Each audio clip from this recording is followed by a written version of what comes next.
Good morning children. Hope you all are fine.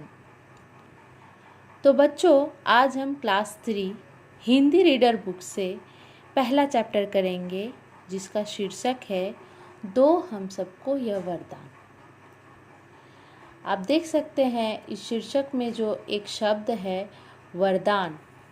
इस वरदान शब्द में दो अर्थ छिपा हुआ है। क्या है? वर का मतलब है इच्छा और दान का मतलब किसी चीज़ को देना। तो हम जब भगवान से प्रार्थना करते हैं, हम किसी चीज़ की अपनी प्रिय चीज़ के को मांगते हैं भगवान से, तो उसे वरदान कहलाता है।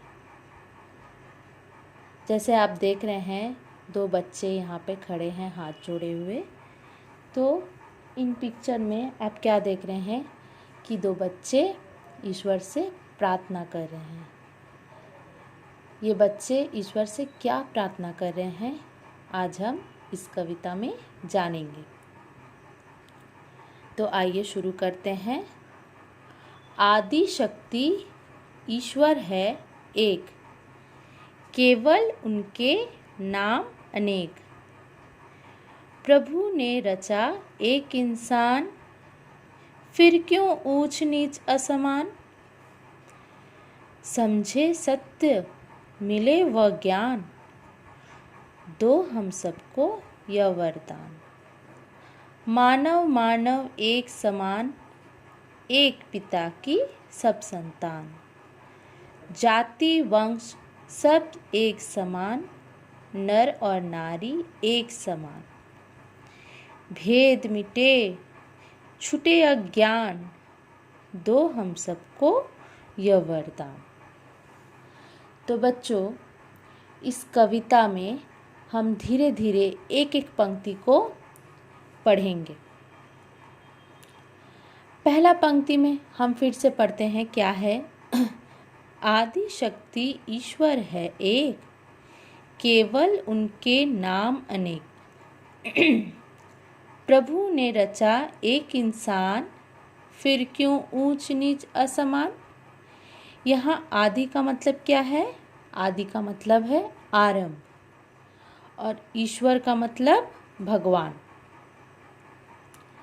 तो बच्चों यहाँ क्या कहा गया है कि ऐसी शक्ति जिसने इस संसार की रचना किया है।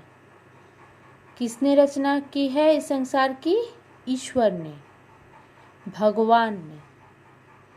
ईश्वर का मतलब भगवान और भगवान का मतलब ही ईश्वर है। तो हमारे यहाँ जाति है, धर्म है, सभी जाति के अपने अपनी ईश्वर है। हिंदू, मुस्लिम, सिख, ईसाई, बौद्ध सब अपने अपने ईश्वर को पूजते हैं, लेकिन सबका ईश्वर एक ही है। वह भगवान ही है जिसे हम पूजते हैं।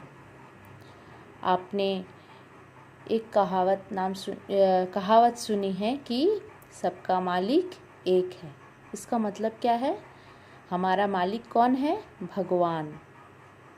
सभी का भगवान एक ही है। तो आगे क्या है? केवल उनके नाम अनेक। भगवान के नाम अनेक हैं। जैसे आप देख लीजिए मायापुर में कौन से भगवान है? कृष्ण भगवान। लेकिन वहाँ पे किस नाम से पुकारा जाता है? राधा माधव, नित्यानंद प्रभु, गौरांगो महाप्रभु। कई नाम हैं कृष्ण भगवान के, कई नाम हैं। आप लोगों को सभी को पता है। तो यही है कि केवल उनके नाम अनेक, केवल उनके नाम अनेक है, लेकिन ईश्वर एक ही है। प्रभु ने रचा एक इंसान, फिर क्यों ऊंच नीचा समान। प्रभु ने सबको एक ही जैसे बनाया है। सबके दो कान है, दो कान है, दो हाथ है, दो पैर है, दो कान है, एक नाक है, एक मुंह है, सब एक ही समान है। लेकिन सब क्यों सोचते हैं हम अलग है? सब एक ही है। प्रभु ने सभी इंसान को एक ही तरह बनाया है, लेकिन फिर भी सभी के मन में ऊंच नीच की भावना है। सभी सोचते हैं हम ब्राह्मण जाति हैं, वो क्षत्रिय जाति है, ये ऊंच है, ऊंची जाति के है, वो नीची जाति के है। ऐसे भेदभाव हमें नहीं करना चाहिए। हम भगवान के संतान हैं, एक ही भगवान के संतान हैं। हमको एक दूसरे का सम्मान करना चाहिए, भेदभाव नहीं करना चाहिए। तो यहाँ तक आप समझ गए हैं इस स्ट्रैंजा को। नेक्स्ट है, समझे सत्य मिले वह ज्ञान, दो हम सबको यह वरदान। समझे का मतलब क्या है? समझे मतलब समझना, और ज्ञान का मतलब है नॉलेज, किसी चीज़ की के बारे में नॉलेज। तो हमको यह सत्य समझना चाहिए कि हम ही ईश्वर के संतान हैं। हमको यह ज्ञान होना चाहिए कि हमें भेदभाव नहीं करनी चाहिए और हर किसी का सम्मान करना चाहिए। अगर हम सबको सम्मान करेंगे तो हमारे मन में यह जो भेदभाव की भावना है यह खत्म हो जाएगी। नेक्स्ट स्ट्रैंजा है, मानव मानव एक समान, एक पिता की सब संतान। यहाँ मानव मानव के बारे में क्या कहा गया है? मानव मानव का मतलब हो गया सभी मानव। सभी मानव क्या है? एक समान है, एक पिता की सब संतान। इसका मतलब पिता का मतलब, पिता कौन है यहाँ? ईश्वर। एक ही ईश्वर के सभी संतान हैं। हमारा ईश्वर कौन है? एक ही है। एक ही ईश्वर के सभी संतान हैं। इसीलिए सभी मानव एक जैसे है, एक समान है। जैसे पिता जो है, हम पिता यहाँ पे किसको संबोधित कर रहे हैं? ईश्वर को। ईश्वर के लिए हम सभी समान हैं, सभी जात के सभी लोग एक ही समान हैं। नेक्स्ट है, जाति वंश सब एक समान, नर और नारी एक समान। इसका मतलब जाति वंश किसको कहा गया है? जाति वंश मतलब आप सोचेंगे कि आप समझ लीजिए कि पिता के तो पुत्र होते हैं, बड़े पुत्र, छोटे पुत्र। माता पिता के लिए सभी संतान एक ही है। तो क्या माता पिता क्या भेदभाव करते हैं अपने पुत्रों के लिए? सभी एक समान होते हैं। छोटे को भी जितना प्यार करते हैं, बड़े को भी इतना ही प्यार करते हैं।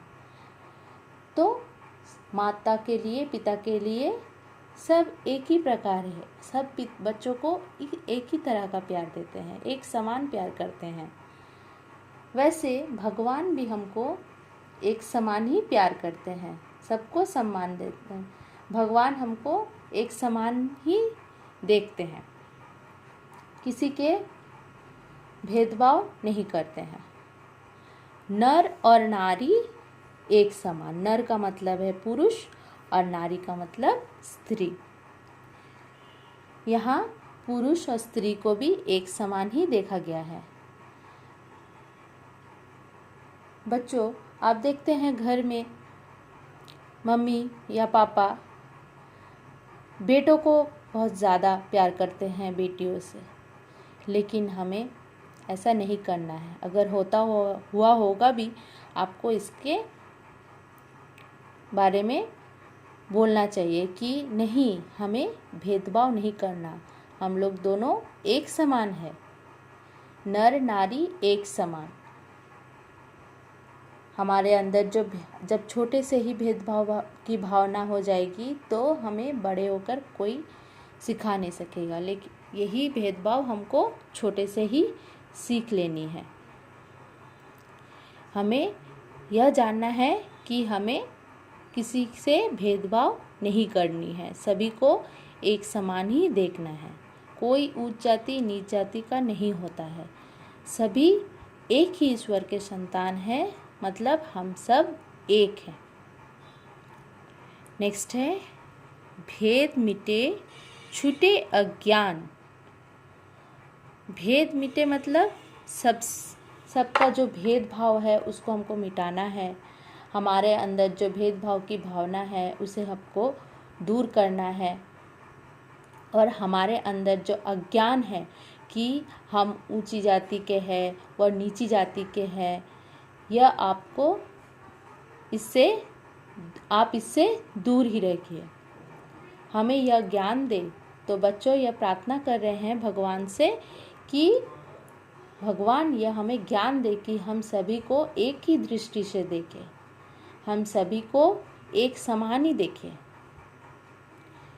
तो यही बच्चों, भेद मिटे छूटे अज्ञान, दो हम सबको यह वरदान। तो यही बच्चों, यही प्रार्थना कर रहे हैं कि हे भगवान, हमको यह वर दे कि हम इस समस्या को समझे, हम इस भेदभाव की समस्या को समझे, इस ऊंच नीच और असमान को त्याग दे।